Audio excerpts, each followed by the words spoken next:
Saya menghayati Indonesia ini sebagai anugerah yang luar biasa yang bisa menjadi bencana kalau kita tidak bersatu.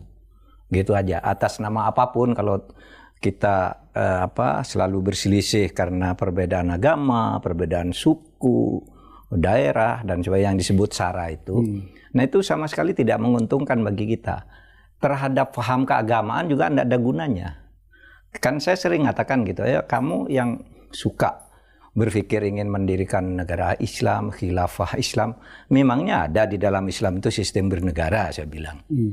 Coba tunjukkan kepada saya kalau di dalam Islam itu ada sistem bernegara yang sumbernya dari Al-Quran dan Sunnah. Tidak ada.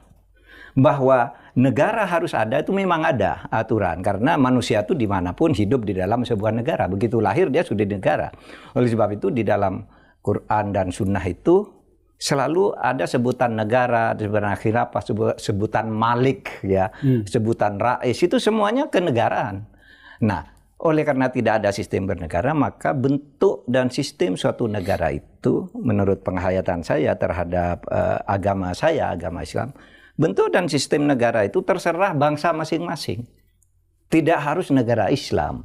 Apalagi disebut khilafah. Khilafah itu apa sih? Khilafah itu istilah generik. Khilafah itu artinya pemerintahan gitu. Al-khilafah al-Islamiyah, pemerintahan Islam. Al-khilafah al-Indonesia, pemerintahan Indonesia. Kan cuma nama saja. Tapi kalau bicara sistemnya, tidak ada yang bisa diambil dari Al-Quran dan hadis. Tidak ada. Marah saya katakan, kalau Anda berpikir mau meniru sistem negara yang ada yang dibangun oleh Rasulullah, itu haram hukumnya. Karena negara Rasulullah itu kepala negaranya Nabi, kepala kepala legislatifnya Nabi yang buat hukum, iya kan, dari Allah, lalu dia terjemahkan ke hukum-hukum. Yudikatifnya Nabi. Nah, sesudah Nabi itu harus dipecah sehingga sistem kenegaraan sesudah Nabi itu beda-beda. Abu Bakar, Umar beda, Umar, Utsman beda, Utsman, Ali beda. Lalu sekarang ada 57 negara kaum muslimin di dunia sekarang ini beda-beda. Semuanya mengaku Islam.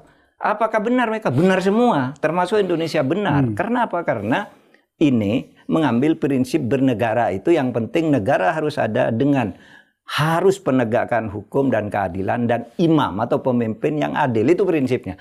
Bentuknya boleh republik, boleh NKRI, boleh negara federal, boleh apa saja. Semuanya tuh 57 negara Islam. Sekarang tuh beda-beda. Karena di Islam sendiri tidak ada yang pasti sistemnya. Islam hanya mengadakan maqasidus syar'inya. Kalau kau mendirikan negara ini, satu, lindungi kebebasan beragama, agama apapun.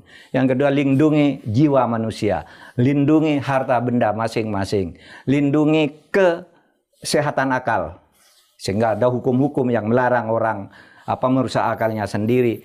Lalu lindungi keturunan. Itu yang maqasidus syar'i. Maqasidus syar'inya itu. Kalau itu ada, tidak usah disebut negara Islam. Dan waktu Nabi dirikan negara juga kan warganya, Nabi tidak disebut ini negara Islam, itu warganya Yahudi, Nasrani dianggap satu oleh Nabi.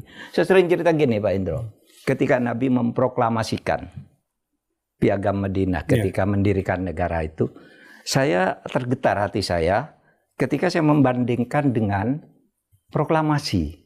Karena strukturnya sama proklamasi kemerdekaan. Ini ya gini bunyinya. Madinah. Hada kitab min Muhammadin sallallahu alaihi wasallam. Ini pernyataan kemerdekaan gitu kalau di Indonesia. Ini pernyataan kemerdekaan dari Nabi Muhammad. Kami bangsa Indonesia. Iya, kami bangsa Indonesia. Kan sama. Bainal muslimin wal mu'minin wa Quraisyin wa Yasrib wa man tabi'ahum. Orang-orang yang beda agama, kaum Islam, tidak Islam, orang Yasrib, orang dan sama puak-puaknya itu satu. Itu namanya bangsa. Kami bangsa Indonesia. Falahikobihim, bersatu, menyatakan merdeka.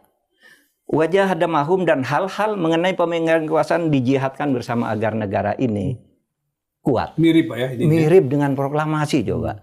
Jadi apa yang mau dipertentangkan Indonesia itu? Tidak harus namanya Islam tapi nilai-nilai keadilannya. Bahwa harus memilih pemimpin yang adil. Sehingga saya katakan, kamu yang sok-sok bicara khilafah Islam, khilafah mau mengubah Indonesia itu khilafah. Coba dong berikan ke saya dalilnya. Mari berdebat kalau saya kalah. Ditantang oleh. Kalau saya kalah saya ikut, saya bilang kan ini kewajiban saya. Tapi tidak ada yang datang. Siapa Islam? Indonesia ini sudah produk ijtihad para ulama. Sehingga kita harus jaga kesatuannya. Kenapa? Indonesia ini kita bisa maju, bisa punya jenderal, bisa punya profesor, bisa punya wartawan yang hebat, macam-macam ya. Itu kan karena Indonesia merdeka. Dan merdeka itu di dalam kebersatuan. Kalau kita pecah belah, hancur kita. Tidak ada lagi yang bisa kita nikmati.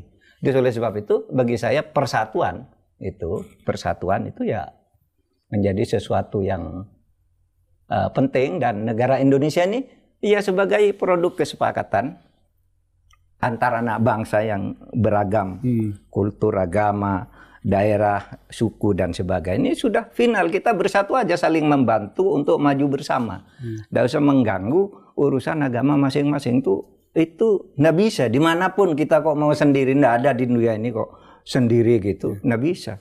Mesti beragam.